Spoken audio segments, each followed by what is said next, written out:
A história de hoje começa com uma chamada telefônica. É a história de como uma chamada da minha ex-sogra, 3 meses após o meu divórcio, abalou a minha vida até aos alicerces e devolveu ao seu lugar tudo o que pertencia a um passado atroz. Se a história lhe parece interessante, por favor, subscreva o canal e coloque um gosto. O seu pequeno apoio é uma grande força para nós. Numa pacata tarde de domingo, o toque do telemóvel quebrou o silêncio. Eu estava sentada na varanda com uma chávena de chá de tilha quente com mel nas mãos, absorta nas páginas de um livro que tinha deixado a meio. Era uma sensação de paz tão estranha que não me tinha atrevido a sonhar com ela nos últimos 5 anos. O ecrã do meu telemóvel iluminou-se, mostrando um número desconhecido, mas assustadoramente familiar. Franzi o sobrolho, hesitei por um instante e deslizei o dedo para atender. Estou? Do outro lado da linha, uma voz de mulher, aguda e nervosa, atingiu os meus tímpanos, misturada com o som de sirenes de ambulância e gritos de pessoas. Sofia, vem agora mesmo para o Hospital de Santa Maria. O Marco teve um acidente de viação. É muito grave. O médico diz que tem de o operar de urgência. Mas precisamos de 35 mil euros para o depósito. Traz o dinheiro rápido e salva o teu marido. Se não te despachares, será tarde demais. Fiquei gelada por um momento. Aquela voz arrogante e imperiosa, eu a reconheceria mesmo que me tornasse cinzas e desaparecesse. Era a minha ex-sogra, a Dona Piedade. Mas um momento, teu marido, do que é que ela está a falar? Pousei a chávena de chá sobre a mesa e ouviu-se um ligeiro tilintar. Respirei fundo, esperando que o suave aroma do chá de tilha acalmasse os batimentos do meu coração, alterado pela surpresa. E então soltei uma gargalhada, um riso leve, tingido de escárnio, mas carregado de um desprezo que chegava até ao céu. Desculpe, acho que se enganou no número, respondi com uma voz tão serena que se tornava gélida. Ou será que a idade lhe está a afetar a memória? Houve uma pausa do outro lado da linha e depois explodiu um grito ainda mais forte, como se quisesse estilhaçar o altifalante do telemóvel. O que estás para aí a dizer? Sou a tua sogra, a mãe do Marco. O teu marido está a morrer, a sangrar nas urgências. És a mulher dele, por isso arranja o dinheiro e salva-o. 35 mil euros. A cifra que saiu da sua boca soava tão leve como uma pena. Acaso me considerava uma máquina de imprimir dinheiro? Ou ainda pensava que eu era a mesma Sofia ingênua e oprimida de há 3 meses? Levantei-me e aproximei-me do parapeito, observando as pessoas que se apressavam nos seus afazeres lá embaixo. A brisa do entardecer revolveu-me o cabelo. Senti o aroma da liberdade. Uma liberdade ganha com sangue e lágrimas. Dona Piedade, disse, chamando-a pelo nome, sem usar já o antigo título de sogra.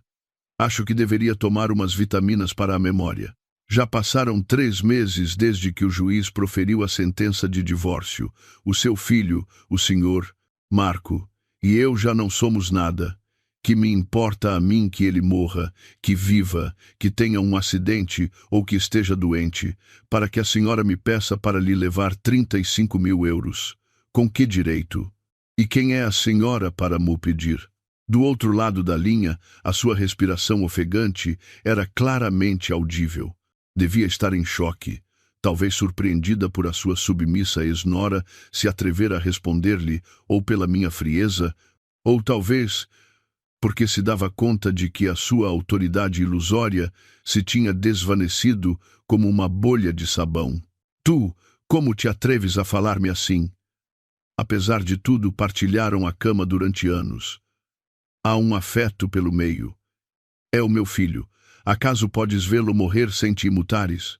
Mulher desalmada, vou contar a toda a gente a tua verdadeira face. Começou com a sua habitual série de ameaças e chantagens emocionais. Eu sorri. Agora era um sorriso tingido com um pouco da amargura do passado. Afeto? Atreve-se a mencionar-me essa palavra? Pensou no afeto naquela noite de tempestade quando a senhora e o seu filho me expulsaram de casa? Pensou no afeto quando seu filho me agrediu até me deixar a cara cheia de nódoas negras por defender aquela jovem amante dele? Pensou no afeto quando, durante o processo de divórcio, o incitou a ocultar todos os bens para que eu me fosse embora com as mãos a abanar e com uma filha pequena? Fiz uma pausa, engolindo o nó amargo que se me formava na garganta. Parecia que as feridas do coração, que eu julgava já curadas, voltavam a sangrar sob as suas unhas, mas já não doía. Apenas me parecia ridículo, Dona Piedade. Ouvi dizer que o seu filho está prestes a casar-se de novo, não é verdade? Com essa tal Valéria, tão bonita e competente. Dizem que é de boa família e que traz no ventre esse neto varão que tanto anseiam. Por que não lhe liga a ela? Ela tem muito dinheiro. Peça-lhe que traga o dinheiro para salvar o seu futuro marido. Não faça o ridículo ligando à ex-mulher. O outro lado do telemóvel mergulhou no silêncio. Apenas se ouvia a sua respiração agitada e o ruído caótico do hospital. Devo ter acertado em cheio. Seguramente algo tinha acontecido a essa magnífica futura nora para que, engolindo o seu orgulho, me ligasse a mim, a quem considerava lixo. A Valéria, essa rapariga. A voz da Dona Piedade quebrou-se de repente, perdendo toda a sua força e arrogância.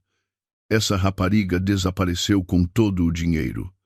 Rogo-te, por favor, só por esta vez, salva o Marco. Suplico-te. Lamento, mas não sou nem uma santa nem um banco de caridade. Esses 35.000 euros são para criar a minha filha. Sim, essa mesma neta a quem a senhora uma vez chamou rapariga inútil. Vou desligar. Carreguei no botão de terminar chamada com firmeza.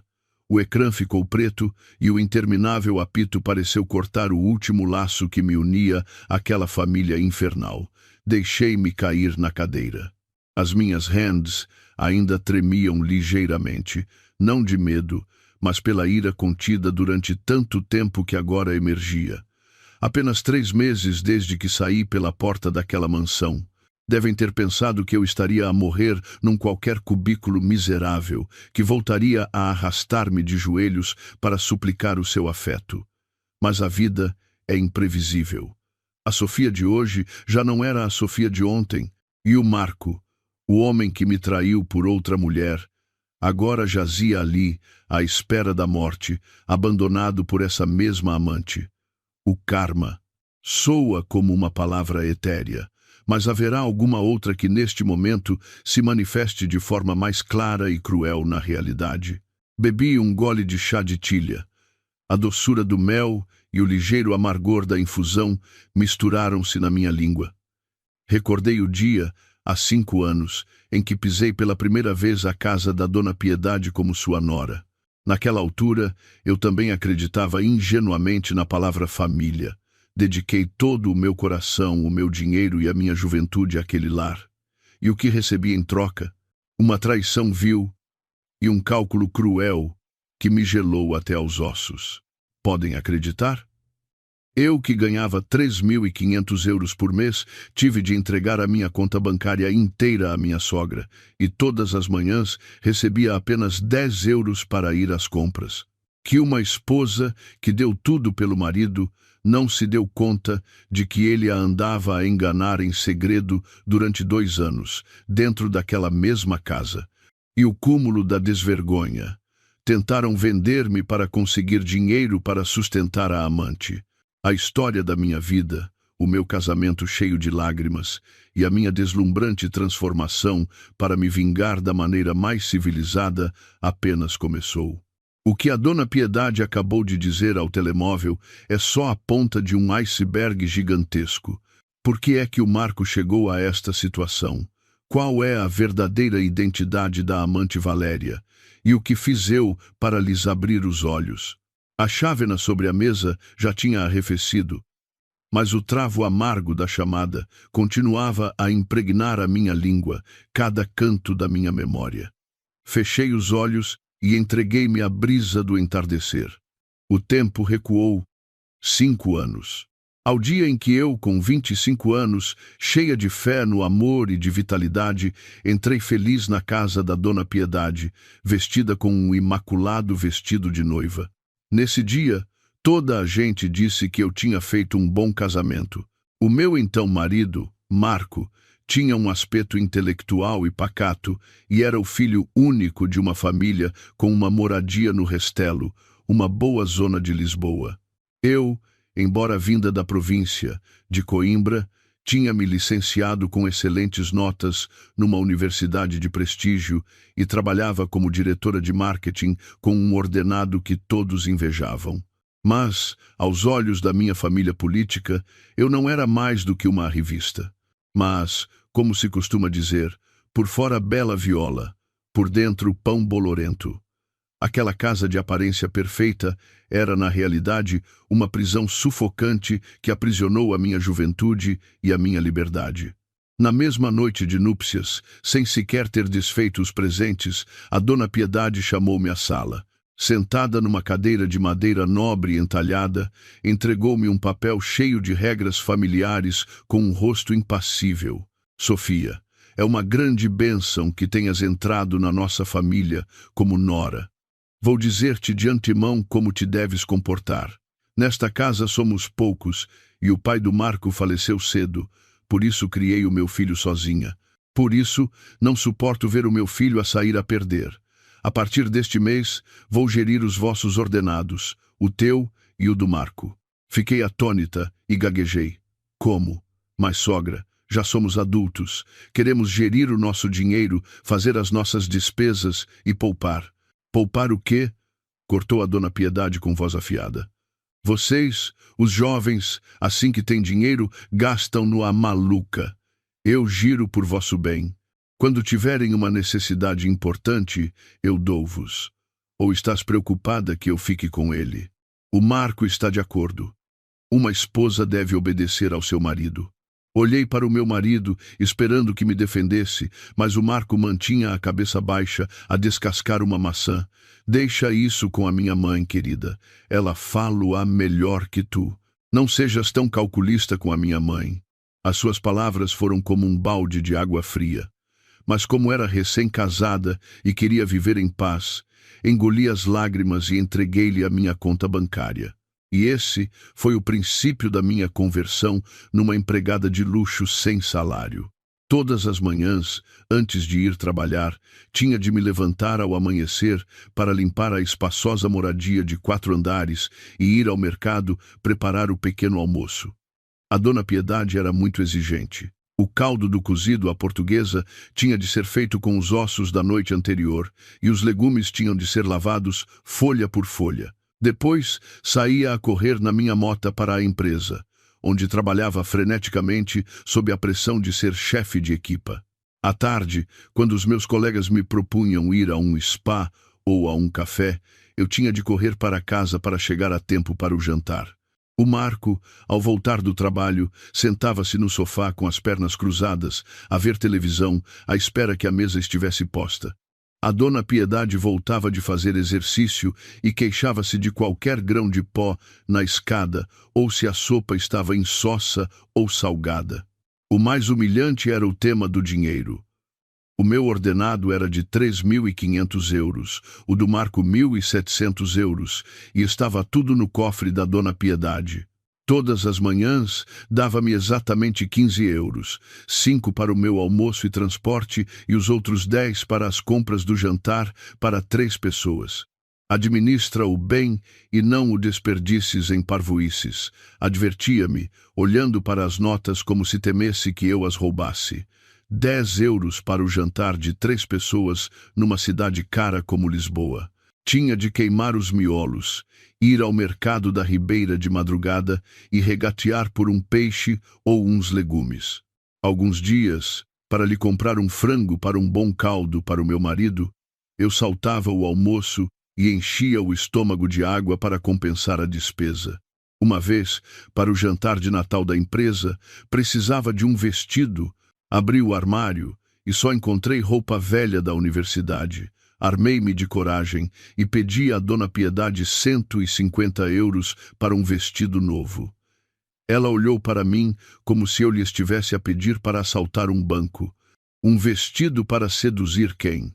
Se já estás casada, veste qualquer coisa. 150 euros é o valor das compras de um mês para alguns. Não sejas tão esbanjadora. Senti-me tão humilhada que corri para o meu quarto a chorar e queixei-me ao Marco. Ele, que estava a jogar um videojogo, franziu o sobrolho, aborrecido por me ouvir. Não faças tanto escândalo por um vestido. A minha mãe tem razão. Deixa de ser tão superficial. Para mim, ficas bem até de pijama. Nesse momento, dei-me conta de que o meu marido não só era um cobarde, mas também cruelmente insensível. Estava habituado à proteção da sua mãe e dava como certa a minha servidão. Aos seus olhos e aos da sua mãe, eu não era mais do que uma máquina de fazer dinheiro e um robô doméstico sem desejos nem sentimentos. Pensei em divorciar-me então, mas 2 linhas claras apareceram no teste de gravidez. O bebê, que chegou no momento mais desesperado, tornou-se a corda que me atou àquele inferno. Consolei-me a mim mesma. Força, aguenta mais um pouco pelo bebê. Quando o neto nascer, a Dona Piedade mudará e o Marco amadurecerá. Mas estava enganada. O meu silencioso sacrifício, longe de ser respeitado, foi pisado sem piedade com o aparecimento de uma terceira pessoa. Ela entrou e destruiu a fachada de falsa felicidade familiar. Quando a minha filha Lúcia fez 2 anos, houve uma pequena mudança na vida profissional do Marco. Foi promovido a chefe de secção. O seu ordenado não subiu muito, mas os jantares com clientes e as reuniões com parceiros começaram a ser frequentes. Comecei a notar uma mudança estranha no meu marido. O Marco preocupava-se mais com a sua aparência. Punha perfume sempre que saía e, sobretudo, não se separava do telemóvel. Mudou a palavra passe, deixava-o sempre virado para baixo e frequentemente ia para a varanda à meio da noite para falar em sussurros. A minha intuição de mulher alertava-me para um mau presságio, mas sempre que lhe perguntava, o Marco negava tudo. Deixa de ser tão desconfiada. Já tenho estresse suficiente no trabalho para que em casa me interrogues como uma polícia. Onde é que se supõe que eu vou descansar? A Dona Piedade, ao ver as nossas discussões, punha-se sempre do lado do seu filho. Ele mata-se a trabalhar lá fora para te sustentar a ti e a tua filha, e tu ficas com ciúmes como uma criança. A mulher ciumenta é a mais tola. Mais uma vez, engoli a minha raiva e guardei silêncio. Até que um dia, enquanto o Marco tomava banho, vi por acaso uma mensagem que apareceu no seu ecrã de bloqueio. Querido, vem esta noite. Tive saudades tuas. O nosso bebê também tem saudades do papá. A remetente era Valéria, secretária. Senti que o mundo me desabava em cima. O nosso bebê. Significava que o Marco tinha outro filho. Com as mãos a tremer, desbloqueei o telemóvel em segredo. Felizmente, na noite anterior, tinha-o visto marcar a palavra passe. O que vi foram inúmeras mensagens melosas e fotos íntimas do Marco com uma mulher jovem, bonita e sexy. Era a nova secretária de uma empresa parceira e chamava-se Valéria. Mas o que me mergulhou no desespero não foram os sussurros de amor, mas sim os extratos de transferências bancárias. Querido, manda-me 100 euros para as vitaminas. É preciso cuidar bem do nosso herdeiro. Amor, que mala da Chanel tão bonita. Só custa 3.000 euros. Comprasma, pode ser? Vou pedir algum dinheiro à minha mãe e mando-tu. As pernas fraquejaram-me. O ordenado que eu ganhava com o suor do meu rosto e que dava à minha sogra não estava a ser poupado como ela dizia. Dava-o ao Marco, e o Marco usava-o para sustentar a sua amante. Um facto ainda mais terrível revelou-se ao rever mensagens antigas. Uma conversa entre o Marco e a sua mãe. Mãe, a Valéria fez uma ecografia. O médico diz que é um menino, 90% de certeza. O teu neto varão. A sério? Ah, que bênção! Bem feito, filho, cuida bem dela. Não sabes o quão farta eu estava de a Sofia só me dar uma menina. Por enquanto, não digas nada a Sofia. Quando a Valéria der à luz, logo se vê. Se te faltar dinheiro, diz-me. Com o ordenado da Sofia podemos sustentar o meu neto. Deixei cair o telemóvel sobre a cama. O baque soou como se o meu coração se tivesse feito em pedaços. Esta família era um bando de burlões organizados. A mulher a quem eu tinha chamado sogra e para quem tinha cozinhado durante 5 anos era cúmplice do adultério do seu filho. Longe de o impedir, estava a usar o dinheiro ganho com o meu suor para criar o feto no ventre da amante do meu marido. Tudo por essa antiquada e cruel mentalidade patriarcal. A minha filha Lúcia, sua neta de sangue, nunca lhe tinha comprado nem um pacote de leite, nem um rebuçado. Desprezava-a, chamando-a rapariga inútil, mas ao filho, por nascer de uma estranha, estava disposta a sustentá-lo, mesmo à custa de enganar a sua nora. Ódio, raiva, dor, todos os sentimentos negativos fervilhavam no meu peito até me deixarem sem fôlego. Queria correr para a sala e arrancar-lhes as máscaras repugnantes, mas a minha racionalidade de mulher de negócios deteve-me. Se fizesse um escândalo agora, o que conseguiria? O Marco negaria, ou, na pior das hipóteses, iria embora com a sua amante.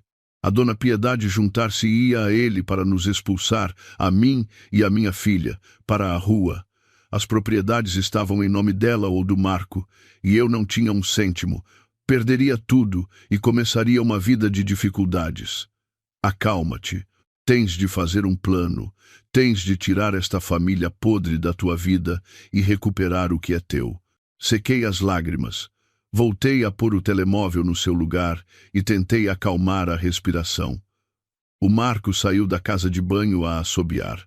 Eu continuava a dobrar a roupa da menina com um rosto tão sereno como um lago antes da tempestade. Já acabaste de tomar banho? Jantas em casa hoje? Perguntei-lhe com doçura, como se não soubesse de nada. Não, hoje tenho de me encontrar com um cliente com o chefe. Chegarei tarde. Jantem vocês, disse o Marco enquanto se penteava e punha perfume. Agora eu sabia que aquele perfume era para outra mulher. Está bem. Tem cuidado. Enquanto via as costas do Marco desaparecerem atrás da porta, o meu sorriso amável desvaneceu-se. No seu lugar, apareceu um olhar afiado. Aproveitem tudo o que puderem. Serão os vossos últimos dias felizes. Agora que sei a verdade, o preço que vão pagar será mais alto do que imaginam.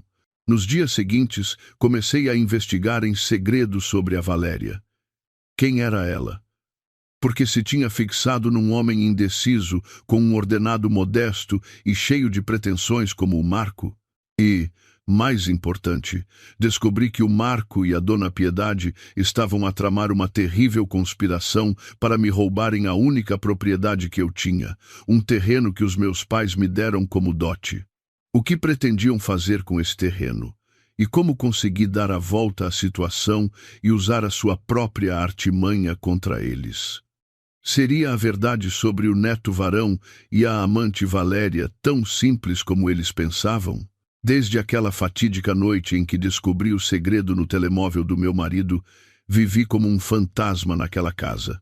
Por fora, continuava a ser a nora obediente. Ia trabalhar, preparava a comida, mas por dentro o meu coração tinha arrefecido e estava cheio de desconfiança. Sabia que aquela falsa paz era apenas a calma antes de uma grande tempestade. E essa tempestade, antes do que eu pensava, não veio da amante, mas da avareza sem fim de mãe e filho.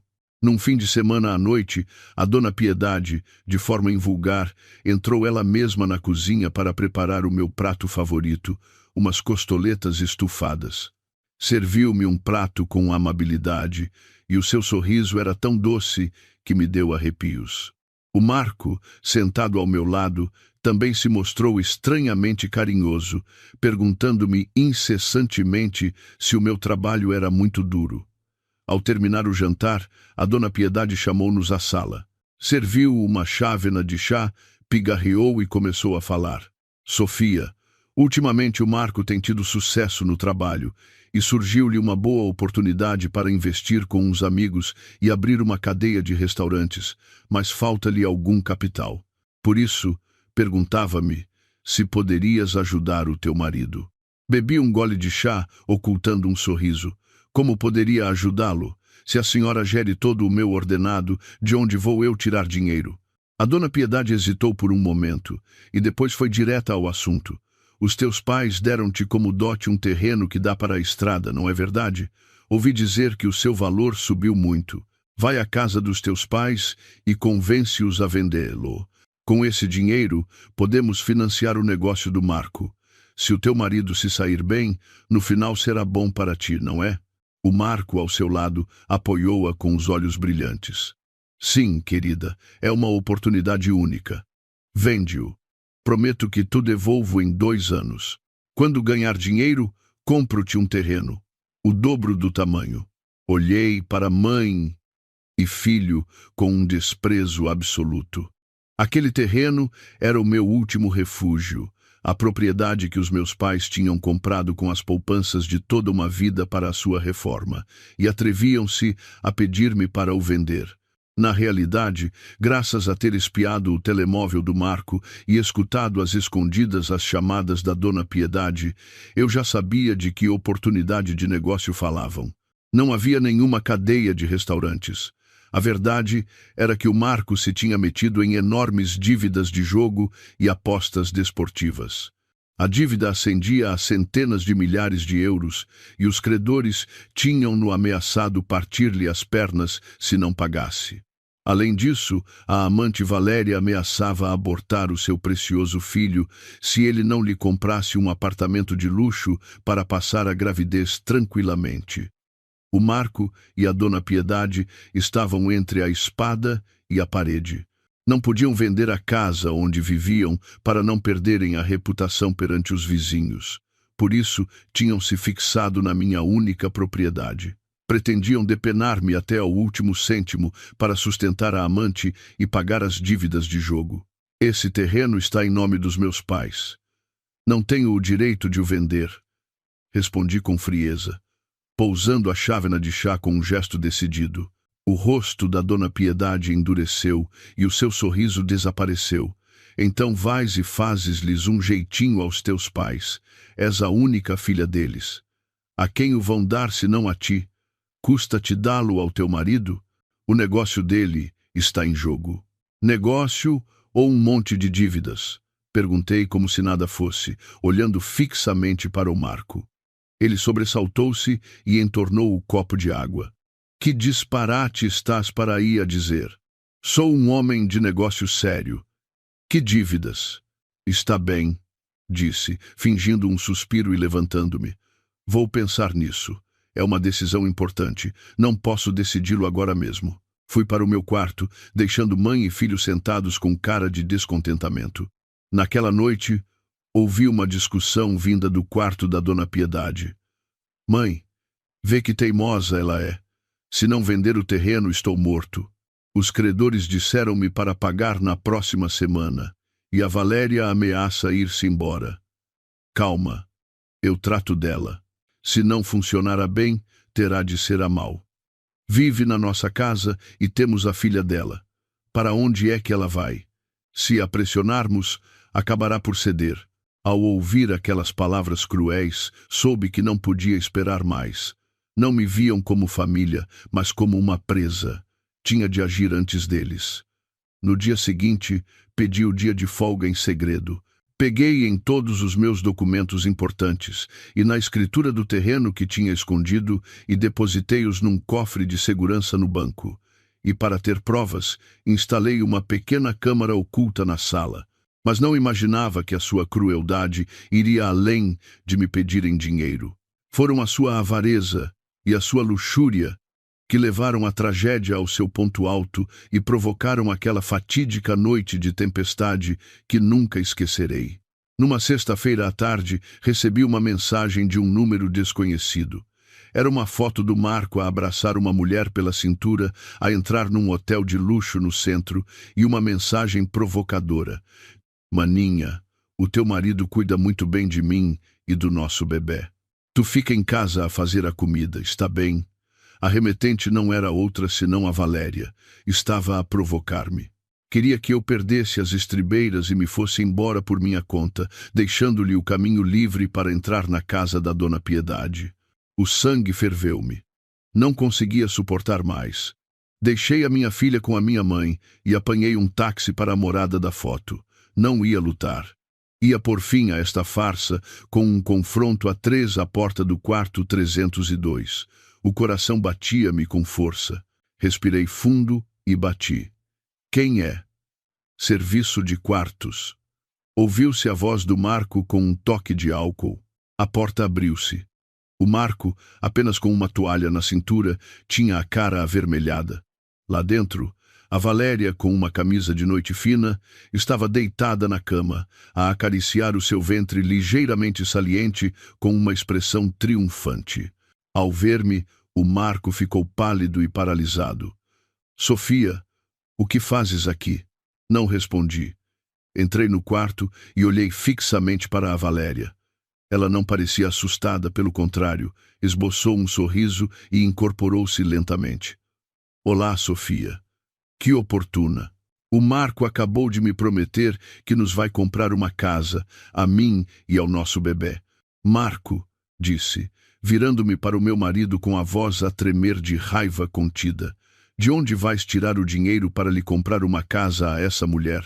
Do dinheiro da venda do terreno dos meus pais, ou do dinheiro que me tens andado a roubar do meu ordenado todos estes anos? O Marco olhava alternadamente para a Valéria e para mim, sem saber o que fazer. A Valéria franziu os lábios. Não sejas tão tacanha. É o precioso herdeiro desta família. Que mal tem gastar um pouco de dinheiro? Eu dou-lhe em vez de ti, que não podes ter filhos varões. Devias agradecer-me. Agradecer-te, ri amargamente. Agradecer-te a ti, uma mulher que rouba maridos e saca dinheiro? Achas que ele te ama? Só está a usar a criança que trazes no ventre para sacar dinheiro à mãe dele. E a ti só te interessa o dinheiro dele. São tal para qual. Que nojo. Cala-te, gritou o Marco de repente, abalando-se sobre mim. Como te atreves a insultar a Valéria? Ela traz o meu filho. O teu filho? Tens a certeza de que é teu filho? Disparei a dúvida que há muito tempo albergava. Essa frase foi o rastilho da bomba. A Valéria pôs-se a gritar e a fazer um drama. Querido, ela está a amaldiçoar o nosso bebê. Quer matar o nosso filho? Bate-lhe. O Marco, cego pelo álcool e pelo afã de proteger a sua amante, levantou a mão sem hesitar. Um som seco e um ardor na minha bochecha. Cambaleei e caí, batendo com a cabeça na esquina de uma mesa. Começou a sair sangue. Olhei para o homem que uma vez chamei marido. Estava de pé com os punhos cerrados e os olhos injetados de sangue, sem vestígios de arrependimento. Fora daqui! Desaparece da minha vista, bruxa! Rugiu o Marco. Levantei-me a cambalear e limpei o sangue da testa. Olhei para a Valéria, que sorria triunfante, e para o Marco, tão feroz como uma besta. Já não importava. As lágrimas tinham-me secado. Bem, vou-me embora. Deixo-te este lixo. Espero que sejam felizes na vossa lama. Saí a correr do hotel e apanhei um táxi direto para casa. Tinha de falar com a Dona Piedade. Abrigava uma pequena esperança de que, embora avarenta, continuasse a ser mãe e avó. Pensei que se soubesse que o seu filho tinha batido na mulher por uma amante, lhe restaria alguma consciência, mas enganei-me redondamente. Quando cheguei a casa, começou a chover a cântaros. Entrei na sala, encharcada e com sangue na testa. A Dona Piedade estava a ver televisão e surpreendeu-se ao ver-me. O que te aconteceu? Estás louca? Que figura é essa? Vais envergonhar a família?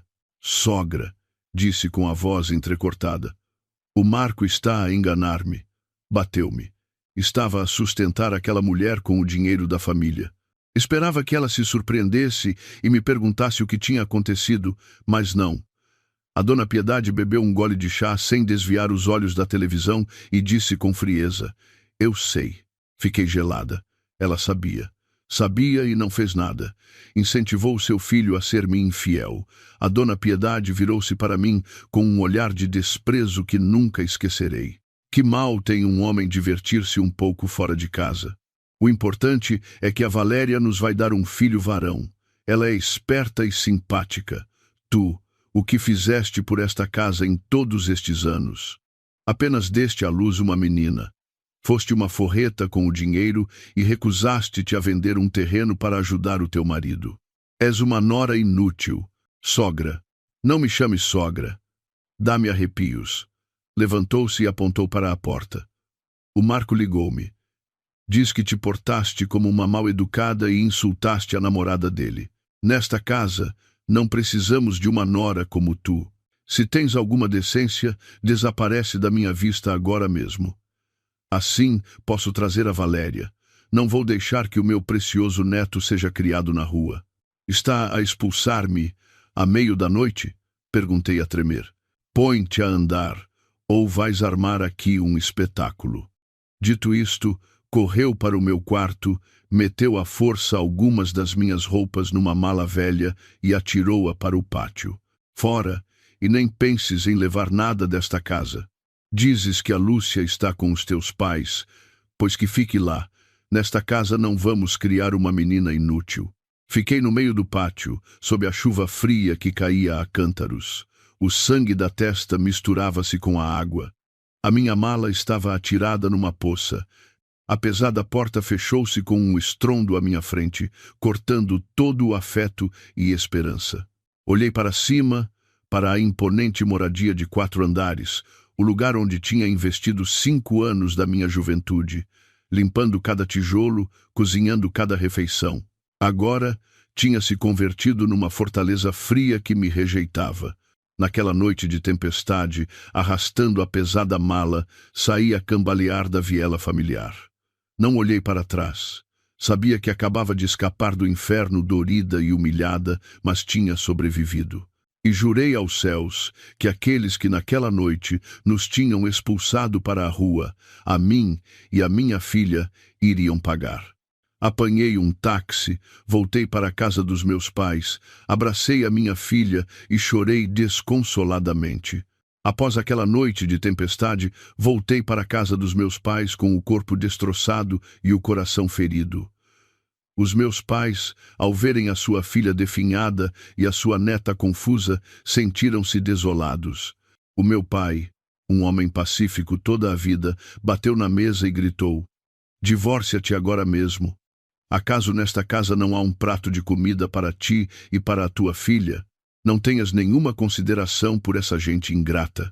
Graças ao apoio dos meus pais, na manhã seguinte apresentei o pedido de divórcio. Pensei que tudo terminaria rápido e cada um seguiria o seu caminho, mas subestimei a crueldade da Dona Piedade e do seu filho.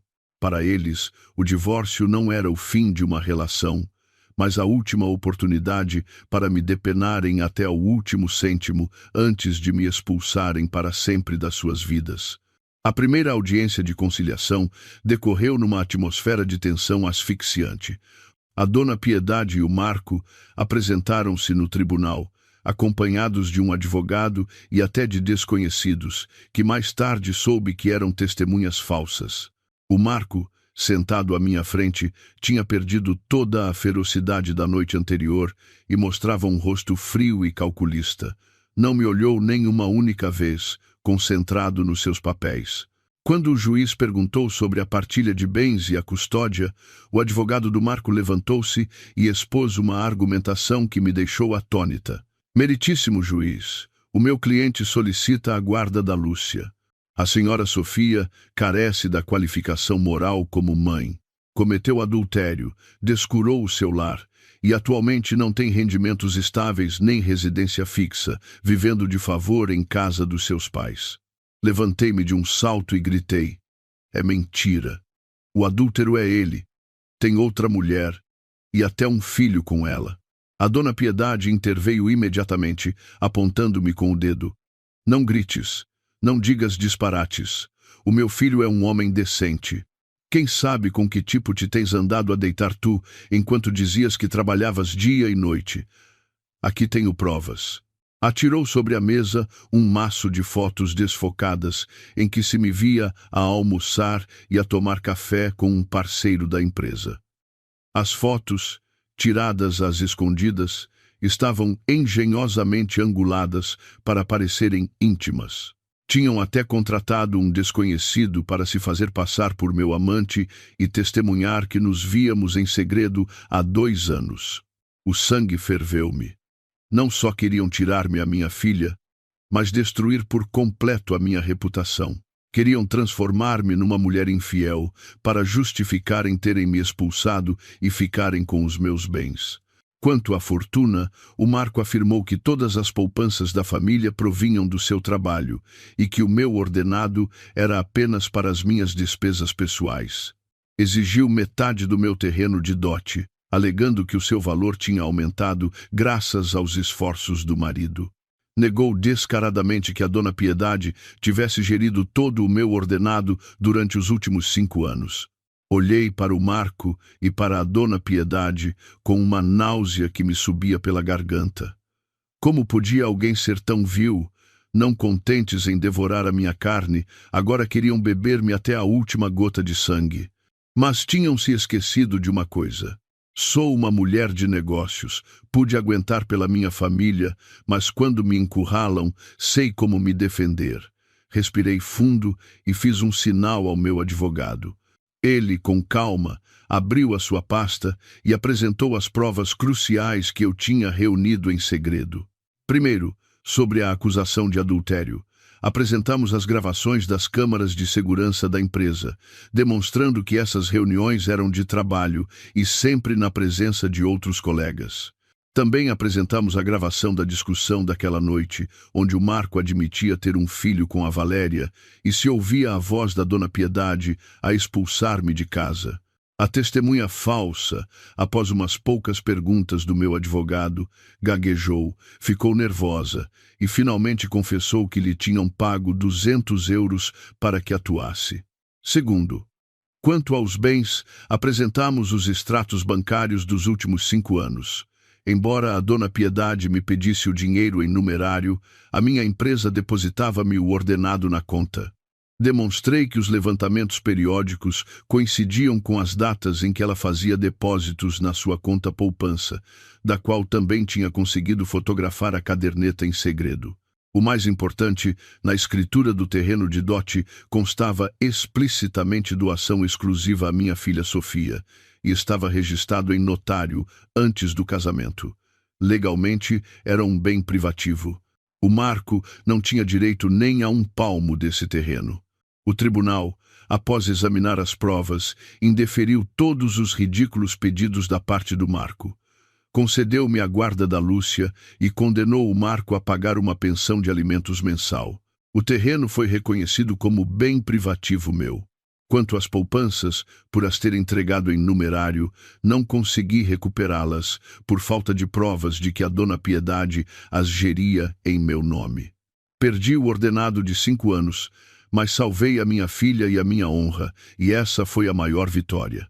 Ao sair do tribunal, a Dona Piedade, pálida de raiva por não ter conseguido o terreno, insultou-me. Anda, considera que te fiz uma doação.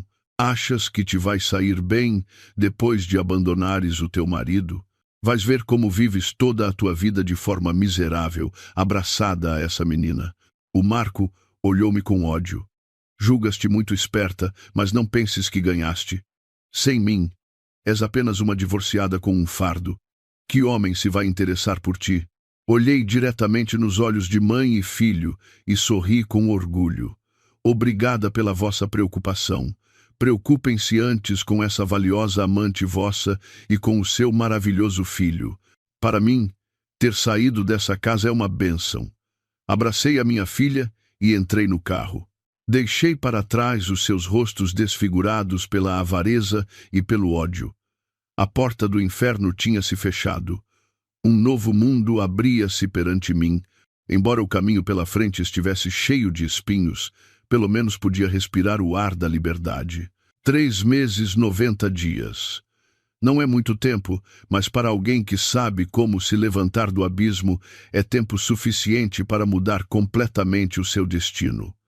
Os primeiros dias após o divórcio foram muito duros.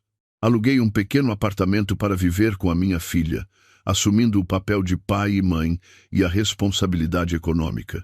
Às noites, ao dormir abraçada à minha filha, muitas vezes molhava a almofada com lágrimas de tristeza e pelas feridas ainda abertas no meu coração. A traição do Marco e a crueldade da Dona Piedade atormentavam-me mesmo em sonhos. Mas todas as manhãs, ao ver o sorriso inocente da minha filha Lúcia, prometia a mim mesma: não podes desmoronar. Não podes deixar que os teus inimigos se regozijem ao ver a tua desgraça. A vingança mais doce não são os insultos nem as lutas, mas viver uma vida 1000 vezes mais feliz e brilhante do que quando estavas com eles. Mergulhei no trabalho como uma louca. Com a minha experiência e competências, e já sem as amarras dos problemas domésticos, a minha concentração aguçou-se e recuperei rapidamente o meu valor profissional. Consegui 3 grandes contratos consecutivos para a empresa. Ganhei o reconhecimento dos meus superiores e fui promovida a diretora de marketing, duplicando o meu ordenado. Com o dinheiro, comecei a investir em mim mesma. Cortei o cabelo comprido e descuidado e troquei-o por um elegante corte bob. Deitei fora a roupa velha e larga que a Dona Piedade me obrigava a usar e substituí-a por elegantes fatos de escritório que realçavam a minha figura longamente oculta. Comecei a praticar yoga, a cuidar da minha pele e a aprender a maquilhar-me ligeiramente. No espelho havia uma Sofia completamente diferente, jovem, sofisticada e cheia de vida. Os meus olhos, antes nublados pela tristeza, agora brilhavam com confiança e carisma. Os colegas de trabalho e os homens de empresas parceiras começaram a olhar-me com admiração e a aproximar-se de mim, mas eu limitava-me a sorrir. O meu coração precisava de um descanso. Queria dedicar todo o meu amor à minha filha e a mim mesma. Enquanto a minha vida brilhava cada vez mais, do outro lado da cidade, a vida do Marco e da sua família começava o seu declínio. Através de alguns amigos em comum, chegaram-me vagos rumores de que o Marco estava em sérios apuros. Após o divórcio, o Marco levou a Valéria a viver para sua casa com orgulho, como se fossem marido e mulher. A Dona Piedade, encantada, tratava a sua nova nora, grávida do herdeiro, como uma rainha. Mas os bons tempos não duraram.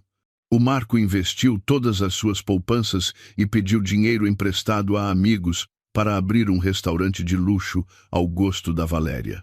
Ela imaginava um futuro em que se sentaria como a dona, movendo apenas um dedo para contar o dinheiro. Mas a Valéria só tinha fachada, era ignorante e preguiçosa. Em vez de controlar a qualidade da comida, esbanjava o dinheiro em decoração e compras de luxo. Aos 2 meses da abertura, o restaurante estava vazio. A comida era má, o pessoal antipático e os clientes deixaram de ir. O capital esgotou-se e os juros do banco e dos credores começaram a esmagar o Marco. Para cúmulo, a desgraça também chegou ao seu trabalho principal. Distraído pelos problemas do restaurante e pelos caprichos da sua amante, descurou as suas responsabilidades e cometeu um erro grave num contrato importante, causando grandes perdas à empresa. Foi repreendido pelos seus superiores, despromovido para um posto inferior e o seu ordenado foi reduzido para metade. Por problemas de dinheiro, o ambiente na moradia de 4 andares da Dona Piedade tornou-se asfixiante.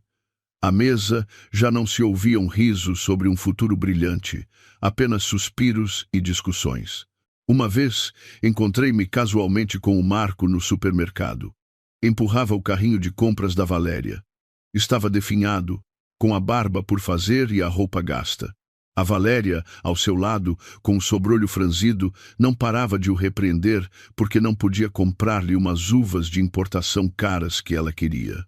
Ao ver-me a mim, a sua ex-mulher, com um vistoso vestido vermelho, saltos altos, uma mala de marca e a rir feliz com a minha filha, O Marco ficou tão surpreendido que lhe caiu o pacote de leite que levava na mão. Olhou-me fixamente. Nos seus olhos misturavam-se a surpresa, o arrependimento e a vergonha. Passei ao seu lado como o vento, sem sequer o cumprimentar. Nesse momento, soube que tinha ganhado. Não porque fosse mais rica do que ele. Tinha ganhado porque tinha recuperado o valor próprio que perdi quando estava com ele. Mas isso era apenas o princípio do desmoronamento da sua família. Quando o dinheiro acabou, acabou o amor. A amante Valéria, a quem a Dona Piedade tratava como uma joia, começou a mostrar a sua verdadeira face de raposa cobiçosa e desavergonhada. Uma nova versão do conflito sogra-nora estava prestes a explodir e era 100 vezes mais terrível do que a que eu tinha vivido. Enquanto eu desfrutava dos dias gloriosos da minha vida, do outro lado da cidade, naquela moradia de 4 andares onde enterrei a minha juventude, representava-se todos os dias uma tragicomédia. Estas notícias não as procurei. Como se costuma dizer, as boas notícias espalham-se longe. Mas as más, ainda mais. Contavam-mas, como coscovilice, antigas vizinhas que detestavam a arrogância da Dona Piedade. Diziam que desde que a Valéria se mudou, a Dona Piedade tinha envelhecido 10 anos. Se antes me odiava porque a minha competência e meticulosidade a faziam sentir-se inferior, agora estava a experimentar na pele o que significava meter um tigre em casa. A Valéria, grávida de 4 meses, entrou naquela casa e foi tratada como ouro em pó. Mas a máscara de mulher doce e dócil tirou-a logo depois de conseguir expulsar-me por completo. A Valéria revelou-se uma preguiçosa, mal educada e uma autêntica burlona profissional. Todas as manhãs levantava-se quando o sol já ia alto e nem falar em limpar a casa ou cozinhar. Não lavava nem o prato em que comia. Sogra, o que há para o pequeno almoço hoje? Sopa de massa com vitela? Não gosto, é muito gordurosa. Apetecem-me uns percebes. Já sei que são caríssimos, mas o seu neto precisa deles. Vá à peixaria do Mercado da Ribeira e compre-me os melhores que tiverem. A Valéria, deitada no sofá enquanto fazia a manicura, dava ordens à Dona Piedade. A mesma Dona Piedade que a mim me obrigava a levantar às 5 da manhã para fazer caldo de ossos, agora tinha de sair para comprar iguarias para a sua nova nora. Com voz ressentida, disse-lhe: embora estejas grávida, tens de te mexer um pouco. Se passas o dia deitada, vai te custar dar à luz. A Sofia, mesmo prestes a parir, limpava a casa com energia. Ao ouvir o meu nome, a Valéria levantou-se de um salto e fuzilou-a com o olhar. Não me compare com essa provinciana da sua ex-nora. Eu sou uma mulher valiosa. Trago a apreciada estirpe desta família. Se gosta tanto dela, chame-a para a servir. Eu estou cansada e não posso. A Dona Piedade ficou sem palavras. Nunca ninguém lhe tinha respondido assim. Mas pensando no ventre saliente da Valéria e no tão ansiado neto varão, engoliu a amargura e saiu para fazer de criada para a sua nora. Além de preguiçosa, a Valéria era uma máquina de gastar dinheiro. Enquanto o negócio do Marco ia por água abaixo, o restaurante dava prejuízo e as dívidas acumulavam-se. A Valéria gastava dinheiro à farta, como se nada fosse. Todos os dias chegavam encomendas com cosméticos e malas. De onde saía o dinheiro? A Valéria exigia-o ao Marco sem descanso, e se ele não lhe o dava, chorava, armava um escândalo e ameaçava abortar ou que teria uma depressão. O Marco, enfeitiçado pela Valéria e sem querer perder a face perante a sua bela mulher, chegou a pedir dinheiro a agiotas para dar a Valéria para as suas despesas. O ponto alto do conflito explodiu uma noite, quando os credores, que lhe tinham dado o dinheiro para abrir o restaurante, bateram à porta para cobrar os juros. O Marco não estava em casa, e a Dona Piedade teve de sair para lhe suplicar, humilhada. Ao voltar para casa, encontrou a Valéria a fazer uma transmissão em direto, a exibir os cosméticos de centenas de euros que acabara de comprar. A dona Piedade não aguentou mais. Abalou-se sobre ela, tirou-lhe o telemóvel das mãos e estampou-o contra o chão, gritando: "Mas tu, que raio de mulher és? O teu marido está afogado em dívidas. Eu tenho de engolir a vergonha e suplicar aos cobradores. E tu dedicas-te a ir às compras? Não ficas contente até arruinares esta família?" A Valéria, ao ver o seu telemóvel destroçado, perdeu a razão. Levantou-se e empurrou a dona Piedade, que bateu na esquina de uma mesa. "Velha louca, atreves-te a partir o meu telemóvel? O dinheiro que gasto dá-me o meu marido. O que é que tu tens a ver com isso? Se esta casa está na ruína, é porque o teu filho é um inútil e um tolo. Não por minha culpa. Ainda por cima que lhe faço o favor de ser sua mulher, sem casamento nem reconhecimento. Agora vens dar-me lições?" A dona Piedade, agarrando-se às costas doridas, olhou com horror para a nora que uma vez tinha elogiado por ser esperta e simpática. "Tu, como te atreves a bater na tua sogra? Mal educada, vou expulsar-te desta casa." "Expulsar-me?" escarneceu a Valéria. O seu sorriso torceu-se num gesto desafiador. "Tenta. Vou-me embora com o teu neto, a ver se extingue a estirpe da tua família. E não te esqueças, esse restaurante, embora dê prejuízo, legalmente está em meu nome. Se o vender agora mesmo, quem achas que sairá a perder?" Nesse momento, chegou o Marco a cheirar a álcool. Ao ver a sua mãe no chão e a sua mulher desafiadora, correu para as separar. "Basta, parem as duas, querem matar-me?" gritou o Marco, desesperado. A dona Piedade agarrou-se às pernas do seu filho a chorar. "Marco, olha como a tua mulher me bate. Deixaste a Sofia para trazeres para casa esta coisa?" O Marco olhou alternadamente para a sua mãe, para a Valéria e para a casa convertida num campo de batalha. Deixou cair os braços, impotente. Não podia repreender a Valéria porque ela tinha o seu futuro nas suas mãos, mas doía-lhe ver como maltratavam a sua mãe. "Valéria, por favor, para. A minha mãe é mais velha", disse o Marco em voz baixa. "Tu calas-te, cobarde. A tua mãe bate-me, parte as minhas coisas e tu pões-te do lado dela." "Muito bem. Como se conluiaram para me atormentar, vou-me embora. Não quero esta casa de merda." A Valéria subiu para o seu quarto, furiosa, e fechou a porta com um estrondo. A dona Piedade desabou no chão, a chorar aos gritos, e o Marco batia com a cabeça contra a parede, a arrancar os cabelos. A cena deve ter sido tão patética que só de a ouvir me arrepiava. O karma tinha chegado demasiado depressa e tinha atingido diretamente o que a dona Piedade mais valorizava: a sua dignidade e a esperança de continuar a sua linhagem. Tinha expulsado uma nora bondosa e tinha metido em casa uma rainha que a oprimia. Uma semana depois dessa acalorada discussão, a situação financeira do Marco desmoronou-se por completo. O restaurante teve de fechar por não conseguir cobrir as despesas. Os credores deram-lhe um ultimato: se em 3 dias não devolvesse os 35.000 euros do capital, iriam à casa da dona Piedade e penhorariam os seus bens. O Marco correu de um lado para o outro a pedir dinheiro emprestado a amigos e antigos colegas, mas todos lhe viraram as costas. Os maus rumores de que tinha abandonado a sua mulher por uma amante e tinha fracassado nos negócios tinham se espalhado e ninguém queria ajudá-lo. Encurralado, o Marco lembrou-se de um dinheiro que tinha poupado em segredo quando vivia comigo. Era o dinheiro que tinha ido desviando do meu ordenado sem o dar à sua mãe, uns 40.000 euros. Guardava-o num cofre pessoal no seu quarto, a pensar usá-lo como fundo de emergência ou para uma promoção. Naquela noite, como a noite em que me expulsaram, chovia a cântaros. O Marco, atormentado pela ideia de que no dia seguinte era o último prazo para pagar a dívida, voltou para casa bêbado. Entrou a cambalear no quarto, disposto a tirar esse dinheiro para saldar contas com os credores e salvar a casa da sua mãe.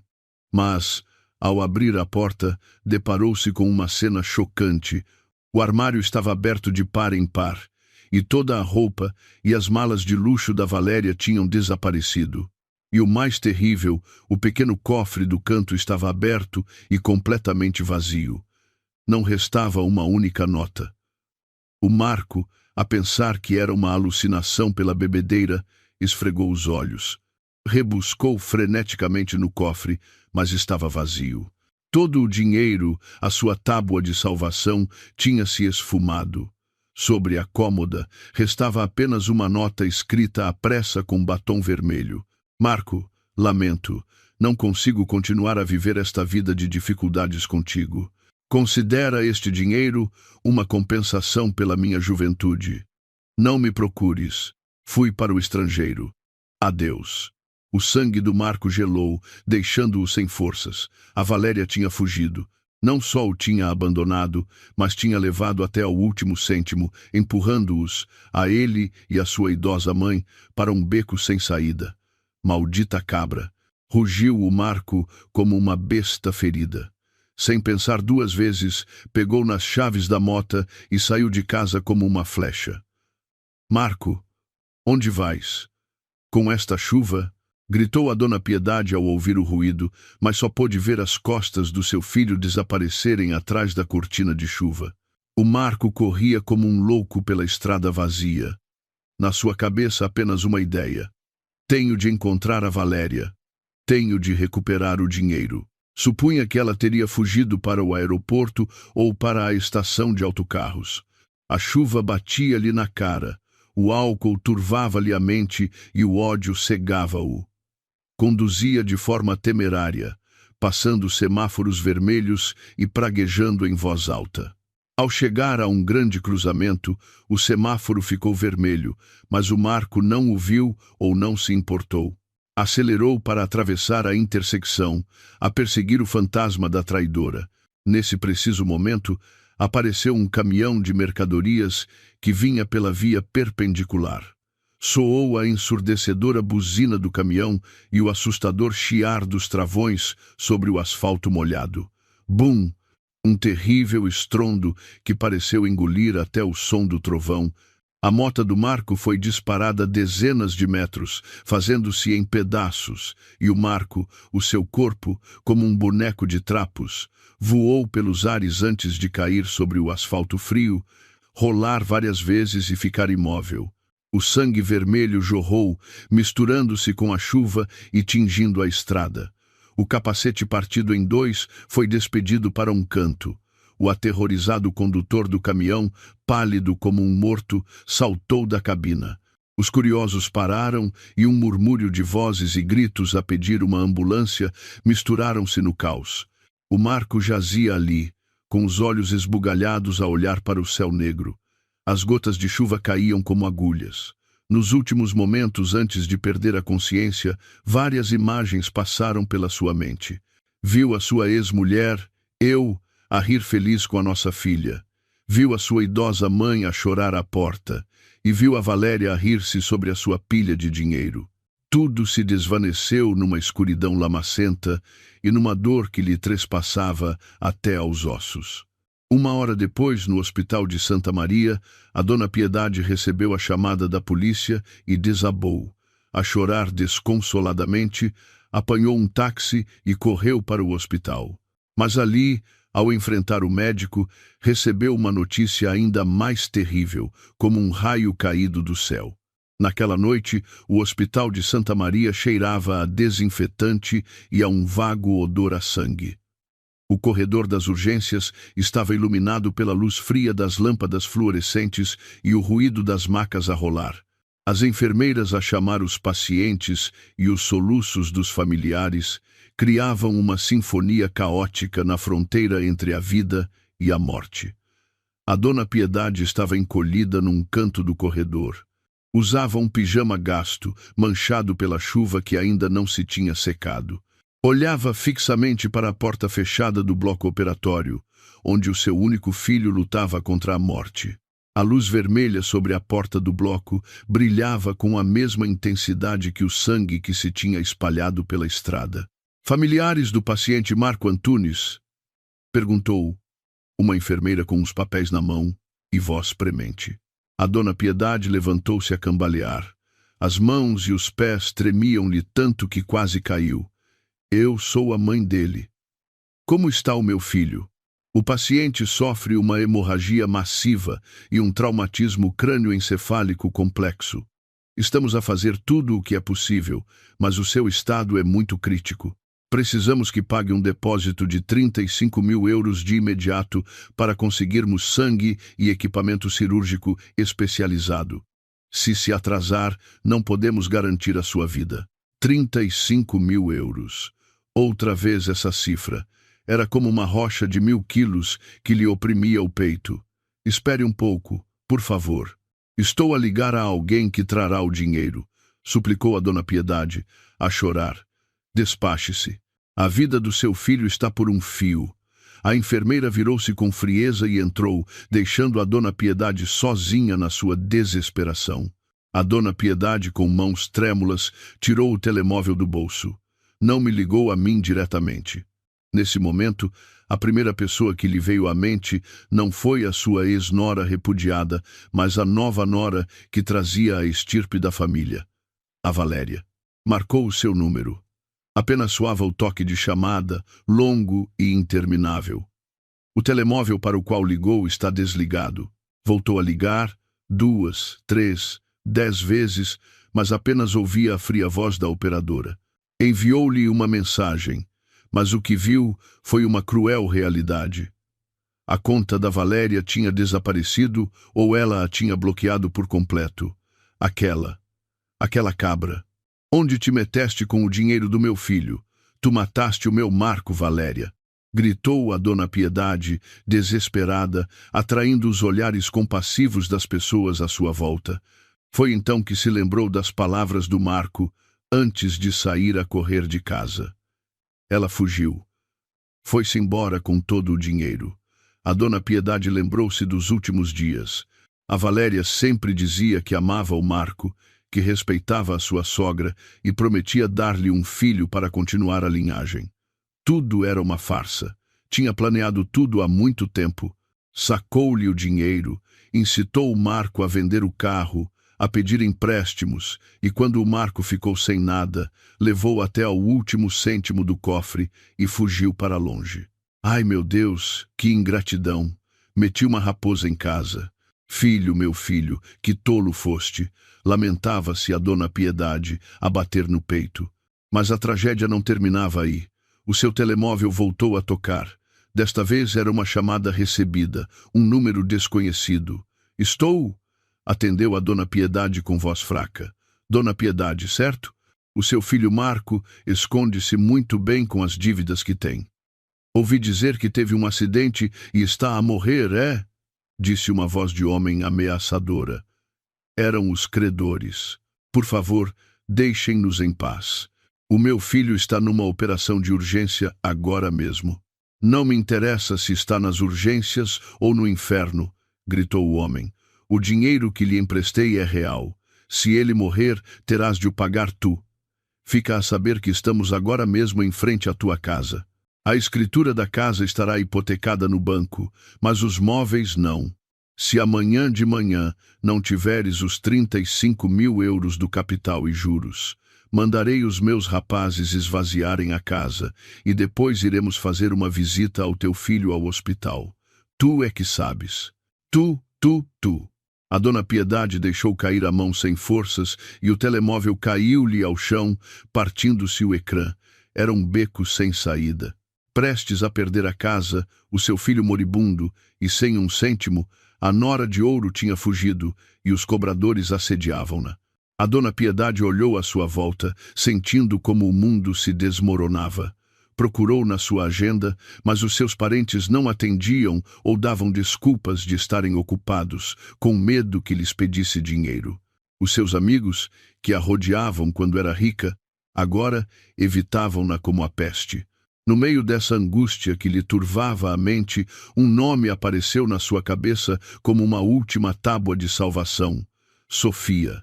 Sim, a minha ex-nora, Sofia. A mesma nora a quem tinha insultado e expulso, mas lembrava-se que a Sofia era de coração mole e sentimental. E, mais importante, tinha ouvido o rumor de que agora era diretora e ganhava tanto dinheiro que nem conseguia contá-lo. Se é tão rica, o que são para ela 35.000 euros? Afinal de contas, o Marco é o pai da sua filha. Não poderá ficar de braços cruzados a vê-lo morrer. A dona Piedade tranquilizou-se com esse pensamento descarado e egoísta. Apanhou o telemóvel e ligou-me. Tentou pressionar-me para que lhe desse o dinheiro, misturando a voz autoritária da sua antiga posição como sogra com a desesperação da sua situação atual. E tudo terminou com a minha única pergunta: e quem é a senhora?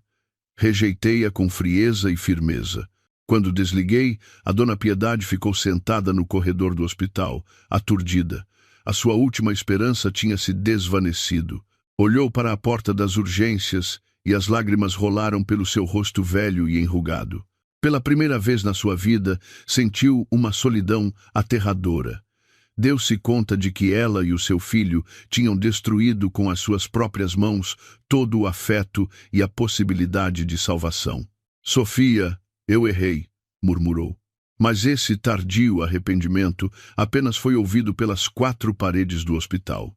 No entanto, a dona Piedade não esperava que, do outro lado da linha, eu, a que tinha desligado o telemóvel, não ficasse de braços cruzados. Estava sentada na sala, a olhar fixamente para o telemóvel com o ecrã a negro. O chá de tilha tinha arrefecido, mas o meu coração ardia. Não por preocupação com o Marco, mas por uma mistura de emoções complexas e indescritíveis. Disse à dona Piedade que não me importava. Ri-me do seu descaramento, mas no fundo do meu coração sentia curiosidade e um desejo de ver o final do filme trágico que eles mesmos tinham dirigido e protagonizado. Não ia desempenhar o papel de salvadora que a dona Piedade esperava. Queria confirmar com os meus próprios olhos o preço que os traidores pagavam. Queria ver a miséria daqueles que me tinham expulsado para a rua. E, sobretudo, queria mostrar-lhes claramente a posição em que se encontrava a Sofia de hoje. Levantei-me e fui ao closet. Não escolhi a roupa simples que costumava usar. Escolhi um elegante vestido preto justo.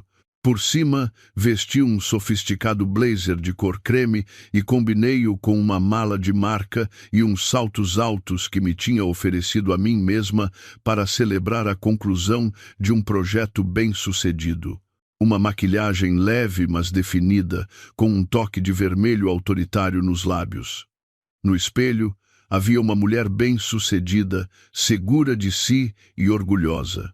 Já não era a Sofia desalinhada e com cheiro à cozinha do ano anterior. Mãe, vou sair para um recado. Porta-te bem em casa. Dei um beijo na testa da Lúcia e saí pela porta. Conduzi o meu carro, adentrando-me na noite.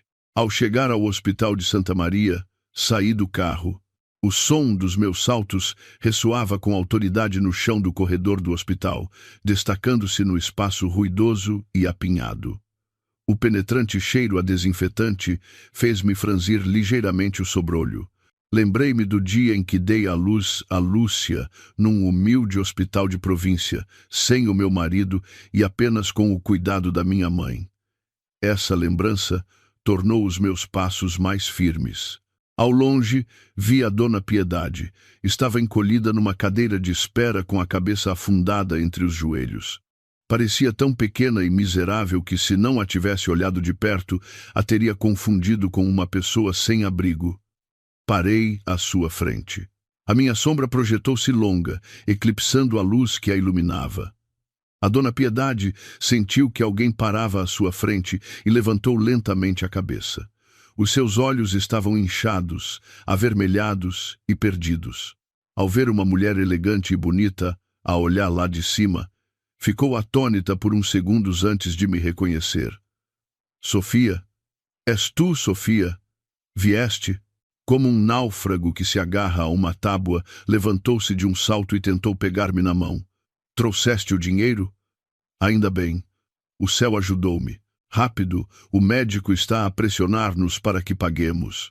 Recuei um passo, suave mas firmemente, evitando o seu contato como se evitasse algo sujo. Acalme-se, disse com uma voz fria e sem emoções. Não vim pagar nada. A dona Piedade deteve a mão no ar. O seu sorriso torcido desapareceu e a surpresa e a ira começaram a aflorar no seu rosto. O quê? O que dizes? Se não trouxeste o dinheiro, a que vieste? A rir-te de mim? Sim, respondi, olhando-a diretamente nos olhos com uma sinceridade cruel.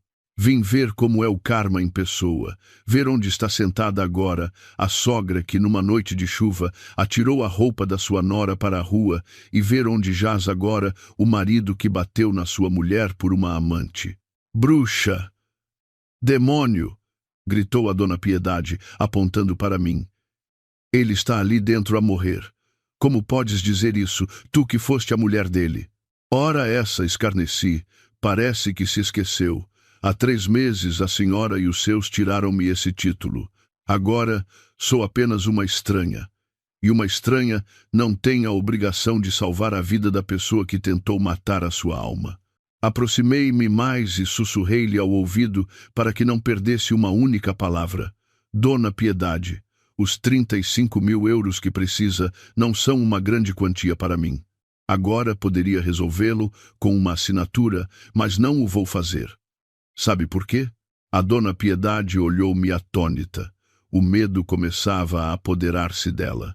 Porque com esse dinheiro prefiro doá-lo a um orfanato ou salvar os cães abandonados da rua do que salvar um traidor como o seu filho. Pelo menos esses animais, se lhes dermos de comer, abanam a cauda. Vocês, mãe e filho, mordem a mão que vos dá de comer. Tu, fora. Põe-te a andar daqui agora mesmo.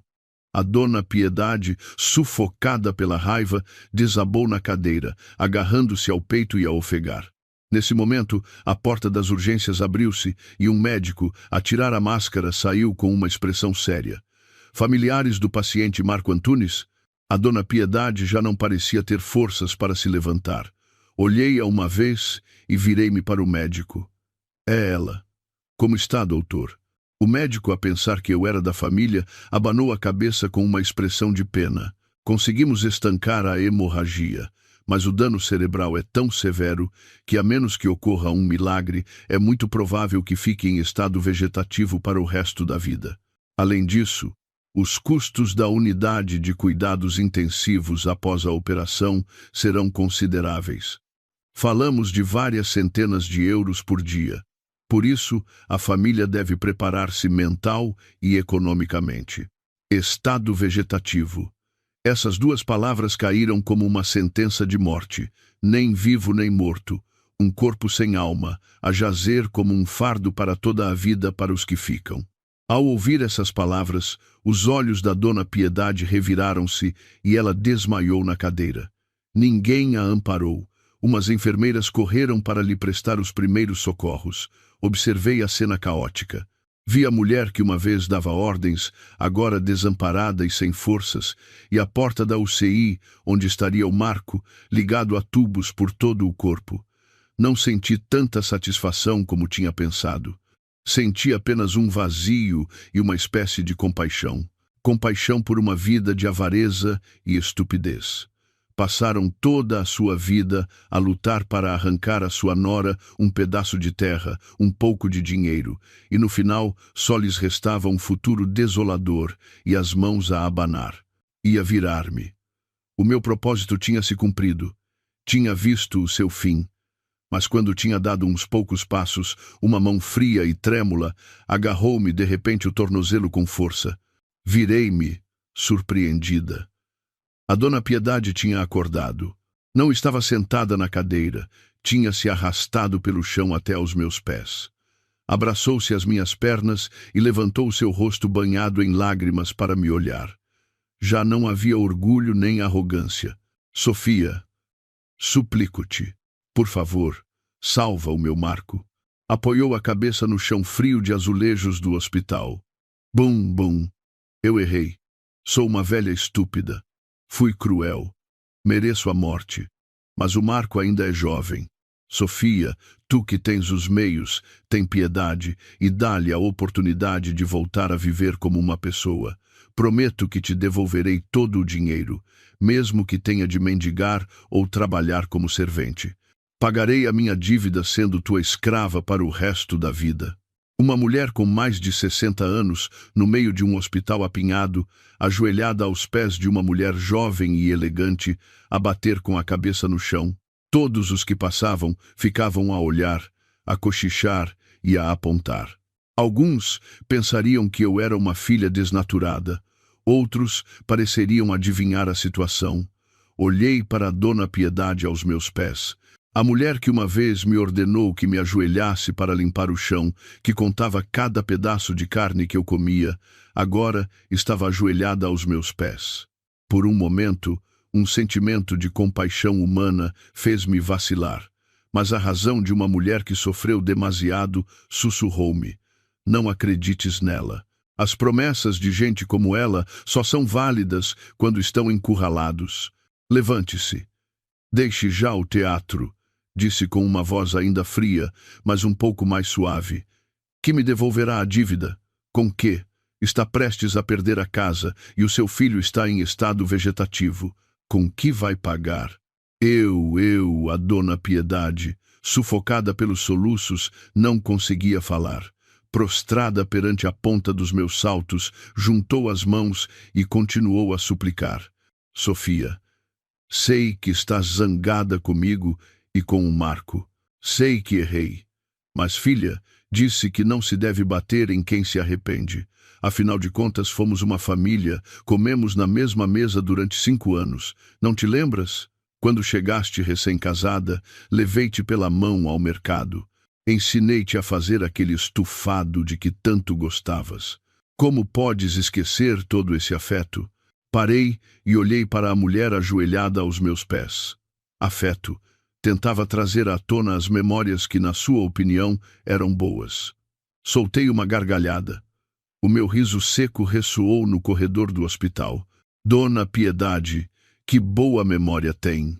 Lembra-se do estufado, mas parece que não se lembra de quem tinha de se levantar às 5 da manhã para cozer a carne e lavar os legumes. Lembra-se de me levar ao mercado, mas não se lembra de que me gritou a chamar-me esbanjadora, porque comprei uns legumes que custavam mais €1 por engano. Agachei-me para a olhar diretamente nos olhos e continuei. Que comemos na mesma mesa durante 5 anos. É verdade. Durante esses 5 anos, comi um arroz banhado em lágrimas. Lembra-se daquela mesa onde se fazia estufado de frango, as coxas e as asas eram todas para o seu filho, e a mim tocavam-me o pescoço e os ossos. Dizia que uma nora tinha de ser magra. Esqueceu-se? A Dona Piedade, sem palavras, baixou a cabeça, evitando o meu olhar afiado, mas continuou a suplicar. Isso é porque os mais velhos nos ensinaram assim. Se era rigorosa contigo, era porque queria que crescesses e gerisses bem a casa. Não havia maldade. O Marco errou ao bater-te, mas é um homem. Tem mau gênio. Agora está ali entre a vida e a morte. Sofia, tem piedade. Para alguém tão rica como tu, 35.000 euros não é muito dinheiro. Se o salvares, podemos começar de novo. Aceitar-te-ei de novo como minha nora. Expulsarei essa Valéria e far-te-ei a dona da casa. Mesmo nesta situação, continuava perdida nos seus delírios de poder. Acaso pensava que ser a nora da casa da Dona Piedade continuava a ser um favor que eu ansiava? Cale-se, gritei, incapaz de conter mais o nojo. Não me fale com esse tom de favor. Acha que preciso da sua casa em ruínas e cheia de dívidas? Acha que preciso desse marido traidor em estado vegetativo? Tirei um lenço, limpei a boca depois de gritar e continuei com a voz mais fria que pude. Que foi rigorosa para me fazer crescer? Não, Dona Piedade, a senhora não foi rigorosa, foi cruel. Explorou a minha força de trabalho, tirou-me o meu ordenado, desprezou os meus pais. E o cúmulo, naquela noite de chuva, a senhora e o seu filho expulsaram-me como um cão para a rua, só porque não quis vender o terreno dos meus pais para sustentar a sua amante. Essa crueldade não é uma lição, É a natureza vil que a senhora e o seu filho trazem até aos ossos. A Dona Piedade tremia dos pés à cabeça. Cada uma das minhas palavras era como uma faca que lhe arrancava a sua pele grossa. Que salve esse homem, apontei para a UCI. Porque deveria eu salvar o homem que me empurrou para a beira da morte? Quando me expulsaram sem um cêntimo, sem casa, numa noite de chuva com a minha filha, sentiu pena de mim? Quando o seu filho me bateu na cabeça até me fazer sangrar, deteve-o? Não, insultou-me de lado e incentivou-o. Eu, a Dona Piedade, a soluçar, não conseguia continuar. Ninguém pode escapar ao karma, Dona Piedade. O sofrimento que o seu filho está a experimentar agora, a realidade que a senhora está a viver, é o preço das vossas más ações. Não culpe o céu nem os outros, culpe-se a si mesma. Endireitei-me e arranjei a roupa. Esta conversa tinha me esgotado, mas ao mesmo tempo tinha me permitido desabafar anos de ira reprimida. Tinha dito tudo o que tinha a dizer. Mas a Dona Piedade, desesperada, continuava a agarrar-se à última tábua de salvação. Embora eu já a tivesse furado, ela tapava os ouvidos e recusava-se a ouvir. Está bem, eu errei. E o Marco também errou. Mas, filha, a criança que a Valéria traz no ventre, afinal de contas é sangue desta família. Como podes ver o seu pai morrer e ele tornar-se uma criança sem pai desde o ventre? Tu também és mãe, tem piedade da criança inocente. Voltou a trazer à baila a criança. Pensava que se apelasse ao meu instinto maternal e à minha bondade, eu amoleceria. Mas não sabia que a verdade sobre essa criança seria o golpe de misericórdia final, o que poria fim a todas as suas esperanças. Olhei para a Dona Piedade. O meu olhar passou da ira à compaixão. Uma profunda compaixão por uma tola até ao fim. Tanto quer saber a verdade sobre esse neto varão? Muito bem. Vou mostrar-lhe para que acorde de uma vez por todas, para que saiba por que é que o seu filho arriscou a vida. Abri a mala, tirei o telemóvel e abri o ficheiro que um detetive privado me tinha enviado 2 dias antes. Aproximei o ecrã iluminado do telemóvel do rosto atônito da Dona Piedade. No ecrã, havia várias fotos nítidas e conversas de mensagens. Olhe bem, esta mulher é a sua preciosa nora, a Valéria, e este homem é um magnata imobiliário do Porto casado. A primeira foto mostra a Valéria e um homem com excesso de peso abraçados carinhosamente num resort. A data da foto é clara, há 6 meses. Sabe contar? Há 6 meses ela estava com este homem. Nessa altura, o seu filho Marco estava em casa comigo, a fazer o papel de marido exemplar. Passei para a foto seguinte. Era uma ecografia do feto da Valéria, tirada numa clínica privada. Olhe para a data provável do parto, Dona Piedade. Este feto tem agora mais de 22 semanas, ou seja, mais de 5 meses. Mas o seu filho só está com ela há 3 meses. Entende o que isso significa? A Dona Piedade, com os olhos fixos no ecrã, tremia e balbuciava. Não pode ser. A mim disse-me que estava de 3 meses. A barriga dela era pequena. Enganou-a, escarneci. Essa mulher é uma profissional. Sabe como vestir-se, como dissimular a barriga. E aqui, esta mensagem é a mais interessante. Abri a conversa entre a Valéria e uma amiga íntima. As letras a preto e branco apareceram como a confissão mais descarada. Estou grávida daquele gordo. O tipo tem medo da mulher e não assume. Deu-me 3.000 euros para eu abortar, mas tenho pena. O médico diz que se abortar desta vez, posso ficar estéril. E o que vais fazer? Criá-lo. Com quê? Estou a engatar um bom partido. Chama-se Marco. É filho único. Tem uma boa casa e a mãe dele está louca para ter um neto varão. Este tipo é um cobarde fácil de enganar. Com um par de coisas que lhe diga, ele acreditará em tudo. Vou fazê-lo acreditar que é o pai. Terei um sítio para viver, dinheiro, e a mãe dele, como é velha, vai ficar louca de alegria. Talvez até expulse a ex-mulher e me meta a mim em casa. Ao terminar de ler a mensagem, a Dona Piedade pareceu como se lhe tivesse caído um raio. Desabou no chão, agarrou a cabeça com as duas mãos e abriu a boca, mas não lhe saía nenhuma palavra. Todo o seu mundo, o seu orgulho, a esperança de continuar a linhagem, tudo o que tinha usado para justificar a sua crueldade, agora tinha se feito em pedaços como uma bolha de sabão. O velho ditado de criar filhos alheios não podia ser mais verdadeiro.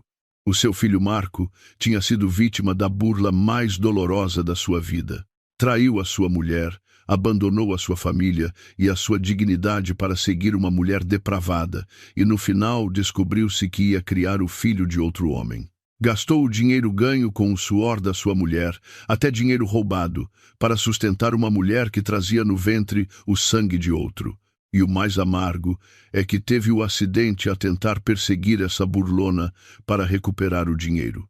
Jazia ali, à espera da morte com o corpo destroçado, tudo por uma mentira, uma morte estúpida e vã. Meu Deus, filho, por que foste tão tolo? Fui eu que te arruinei, gritou a Dona Piedade com um lamento dilacerante, a bater com a cabeça no chão. O seu choro já não era fingido. Era a dor extrema de uma mãe que se dava conta de que tinha empurrado o seu próprio filho para a morte. Ajudou uma raposa a destruir o lar do seu filho, expulsou uma boa nora e atraiu a calamidade e a ruína. Entende agora? Guardei o telemóvel e olhei-a com compaixão. Esta é a verdade que tem de enfrentar. Não há neto varão, não há nora bondosa. Apenas a estupidez e a avareza da senhora e do seu filho. Sofia, salva-o, embora tenha sido um tolo, é o meu filho.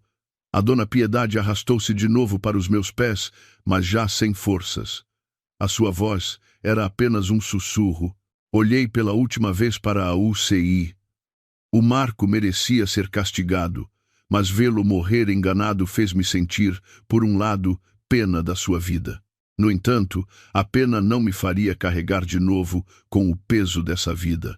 Dona Piedade, não posso pagar os 35 mil euros. Esse dinheiro é o futuro da minha filha, o futuro da mesma neta a quem a senhora uma vez maltratou. Mas, por um mínimo de humanidade, não a deixarei morrer à fome aqui. Tirei um cartão de visita da minha carteira e pulo na mão da Dona Piedade. É o contacto de uma organização de caridade que ajuda pacientes de acidentes graves. A minha empresa patrocina-a frequentemente. Ligarei para lhes pedir que revejam o caso do Marco. Com sorte, poderão cobrir parte das despesas do hospital. O resto terá de o arranjar a senhora. Venda a casa, venda um terreno, peça um empréstimo, isso é consigo. É até aqui que posso ajudar. Dito isto, virei-me com decisão e fui-me embora. Atrás de mim, ouvi a voz da Dona Piedade a chamar-me. Sofia, lamento, arrependo-me de verdade. Mas não parei. Ao sair pela porta do hospital, soprou um vento frio da noite, mas estranhamente senti calor no coração. Tinha feito o correto, segundo a minha consciência. Não me vinguei deixando-os morrer, mas também não fui tão estúpida para deixar que me utilizassem de novo. Mostrei-lhes a verdade, e a verdade era o juízo mais cruel. A vida é justa. O Marco, a partir daquele dia, enfrentaria uma escuridão eterna ou viveria com uma incapacidade para o resto da vida. Esse era o preço da traição. A Valéria fugiu com o dinheiro, mas nunca viveria em paz com dinheiro roubado. E a Dona Piedade, o resto da sua vida seria um inferno de arrependimento e solidão. E eu olhei para o céu noturno cheio de estrelas. Amanhã voltaria a levar a minha filha à escola e iria trabalhar com uma paixão ardente. Viveria uma vida brilhante, independente e feliz, porque a merecia. Ao sair pela porta do Hospital de Santa Maria, a escuridão da noite pareceu intensificar-se às minhas costas. As sirenes das ambulâncias continuavam a soar lastimosamente, mas o meu coração estava estranhamente em calma. Deixei para trás a Dona Piedade com a cruel verdade e uma dor extrema. No entanto, os meus passos abrandaram de repente. não por arrependimento, nem com a intenção de voltar para pagar os 35 mil euros e salvar aquele traidor. Esse dinheiro era o meu sangue e o meu suor. O futuro da minha filha Lúcia. Nem em sonhos pensaria em gastá-lo na vida do homem que tentou empurrar-nos, a mim e a minha filha, para a morte. Mas no mais profundo do meu coração restava a consciência de um ser humano. Eu era diferente deles. Embora fossem meus inimigos, o meu orgulho não me permitia ser tão cruel a ponto de ignorar uma vida que se apagava por falta de dinheiro. Parei junto ao meu carro e tirei o telemóvel. Não liguei a Dona Piedade, mas a um parceiro de longa data da minha empresa, o Sr. Queiroz, diretor da Fundação de Beneficência Ponte de Esperança. Senhor Queiroz, é a Sofia. Desculpe por ligar a estas horas. Sim, é que há um paciente urgente no Hospital de Santa Maria, um homem jovem, muito grave por um acidente de viação e de família humilde. Sim, a mãe é idosa e está debilitada, e foram burlados e perderam todo o seu dinheiro. Não podem pagar a operação. Respirei fundo e falei com calma. Agradecia-lhe que revisse o seu pedido de ajuda urgente. Eu respondo por ele. Sim, apenas o que os estatutos da Fundação permitirem. Não, por favor, não diga que fui eu que pedi. Simplesmente diga que soube através do hospital. Ao desligar, soltei um suspiro de alívio. Era a última e a mais digna coisa que podia fazer pelo Marco. Não tirei o dinheiro do meu próprio bolso, mas com a minha credibilidade abri-lhe uma via de salvação. Filo não porque restasse algum afeto de casal, mas porque queria acumular bom karma para a minha filha. Queria poder dizer com orgulho no futuro que vivia fazendo o correto como ser humano sem ter nada de que me envergonhar. Olhei ao longe para o átrio do hospital. A Dona Piedade continuava sentada ali, agarrada ao cartão que lhe tinha deixado, com um aspecto desolado e encolhido, como uma folha seca perante uma tempestade. Os 35 mil euros nunca os receberia de mim.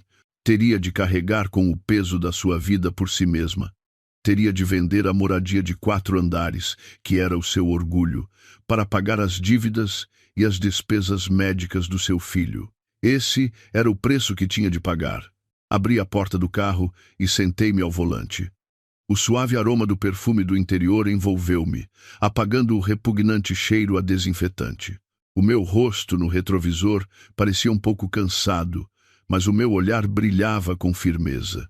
Adeus, passado, sussurrei. Liguei o motor e o carro deslizou suavemente pela estrada vazia. Pensei na Lúcia, que estaria a dormir placidamente em casa. Amanhã de manhã, quando ela acordasse, contar-lhe-ia uma história diferente. Uma história sobre uma mamã que lutou contra um dragão malvado para proteger o feliz castelo de mãe e filha. Ensinaria à minha filha que a amabilidade é valiosa, mas que deve ser oferecida às pessoas certas. Ensinar-lhe-ia a não deixar que ninguém pisasse o seu valor e a ter sempre uma via de escape, a independência econômica. Porque, quando a tempestade chega, o apoio mais sólido são as tuas próprias pernas e o dinheiro que ganhaste tu mesma. Naquela noite, dormi profundamente, sem sonhos. O pesadelo de 5 anos e o eco da chamada à meio da noite tinham terminado por completo. Com um corte civilizado e firme, tinha cortado o repugnante fio do destino. Mas a vida continuava.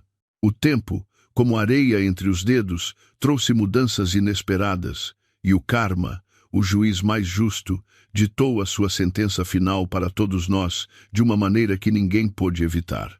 2 anos depois, num frio final de ano em Lisboa, a cidade inteira estava ocupada a preparar-se para o Natal. Eu estava de pé no meu escritório do 20º andar, a contemplar a cidade cheia de luzes cintilantes. Sobre a minha secretária, uma placa brilhante dizia: Sofia Matos, vice-presidente. Nos últimos 2 anos, não tinha deixado de me esforçar. De ser uma mulher abandonada pelo marido e expulsa pela sogra, tornei-me numa das executivas-chave do grupo. Comprei uma penthouse de luxo com vista para o skyline de Lisboa e trouxe os meus pais para viverem comigo. A Lúcia, já no primeiro ano da primária, frequentava um colégio internacional e crescia inteligente e bonita como a mãe. A minha vida agora estava cheia de risos e paz. Desfrutava de viagens ao estrangeiro com os meus valiosos amigos e, sobretudo, de uma liberdade absoluta. Às vezes, aproximavam-se de mim homens de sucesso, mas não tinha pressa. Desfrutava plenamente da felicidade de ser uma mulher solteira e orgulhosa. Na tarde da véspera de Natal, saí de carro para comprar enfeites para a minha nova casa. Enquanto esperava num semáforo de um cruzamento movimentado, uma cena no passeio deixou-me gelada. No passeio frio de uma movimentada rua comercial, uma idosa de cabelo completamente branco, vestida com roupas velhas e gastas, estava sentada no chão. Tentava dar de comer, colherada a colherada, uma papa a um homem sentado numa velha cadeira de rodas ao seu lado. O homem estava nos ossos, com as mãos e os pés retorcidos e a boca torta. Os seus olhos vazios olhavam para o infinito e a baba caía-lhe, ensopando o babete sujo que usava ao peito. Embora o pó do tempo e as dificuldades os tivessem deixado num estado miserável, reconheci instantaneamente que eram a Dona Piedade e o Marco. O Marco não tinha morrido. A operação salvou-lhe a vida, mas as graves sequelas do dano cerebral deixaram-no hemiplégico, perdendo a fala e a capacidade cognitiva, vivendo como um vegetal. Tornou-se uma criança num corpo de gigante, sem sentir nada. Dependia por completo de outros para todas as suas necessidades diárias, como comer e cuidar da higiene. E a Dona Piedade, depois de vender a baixo preço a casa na zona residencial para pagar as dívidas e as despesas do hospital, ficou sem nada. Com o dinheiro que lhe sobrou, mal conseguiu alugar um quarto úmido num bairro humilde. A sogra, que uma vez foi arrogante e autoritária, agora tinha se tornado a serva para toda a vida do seu filho incapacitado. O semáforo demoraria 30 segundos a mudar. Baixei um pouco a janela do carro para ver melhor. Come, querido, mais uma colherada. A mamã pede-te, suplicava a Dona Piedade com voz rouca e chorosa. Com mãos trêmulas, aproximou a papa da boca do Marco. Mas ele teve uma ligeira convulsão e atirou a tigela. A papa quente salpicou a roupa de ambos. A Dona Piedade desatou a chorar. Enquanto limpava com as mãos a papa da roupa do seu filho, batia no peito. Meu Deus, por que a minha vida é tão dura? Quem me dera que tivesses morrido então. Teria sido um alívio. Valéria, desgraçada, tu arruinaste-nos. O Marco, sentado ali, emitia sons sem sentido e chorava com os seus olhos sem alma. Talvez, no mais profundo do seu subconsciente destroçado, ainda sentisse dor e arrependimento, mas não podia falar nem mover-se para expiar os seus pecados. Estava preso na prisão do seu próprio corpo, obrigado a ver a sua idosa mãe sofrer todos os dias por sua culpa. Isso era um castigo mais terrível do que a morte. Ao ver a cena, já não sentia ódio no meu coração, apenas uma tristeza pela fugacidade da vida. Tinha ouvido o rumor de que a Valéria, a apreciada futura nora, depois de fugir com o dinheiro, foi descoberta pelo seu amante, o magnata, que lhe tirou todo o dinheiro e agora vivia miseravelmente escondida perto da fronteira. Realmente, cada um colhe o que semeia. Uma vez tentaram tirar-me tudo e encurralar-me, mas no final a sua própria avareza e maldade afundaram-nos num abismo de onde não podiam sair. A Dona Piedade levantou a cabeça e o seu olhar pousou no meu carro de luxo. Provavelmente não me viu através dos vidros fumados, mas viu a riqueza que tanto ansiava e que uma vez possuiu. Nos seus olhos havia inveja, arrependimento e desesperação. Nem nos seus sonhos mais loucos imaginaria que a pessoa sentada no carro era a mesma nora que tinha expulso por ser inútil. O semáforo ficou verde. Subi a janela e pisei o acelerador. O carro deslizou para a frente, deixando para trás a imagem daquele casal miserável no meio da multidão buliçosa. Não parei para lhes dar dinheiro, nem saí do carro para os humilhar de novo. O meu silêncio e a minha partida eram a resposta mais clara. Agora pertencíamos a mundos diferentes. Conduzi para casa. Ali, os meus pais e a minha filha esperavam-me para o jantar da véspera de Natal. Ao chegar à porta, a Lúcia saiu a correr e abraçou-me. Mamã, já chegaste? O avô e a avó estavam à tua espera para a sopa. Abracei a minha filha, cheirei o aroma do seu cabelo e senti o calor da família que se espalhava pelo meu corpo. Já estou aqui, meu amor. Ao ver a mesa de Natal cheia de risos, os meus pais saudáveis e a minha boa filha, sorri, satisfeita. Isto era a verdadeira felicidade. Uma felicidade construída não sobre cálculos e enganos, mas sobre o amor verdadeiro, o esforço e a bondade.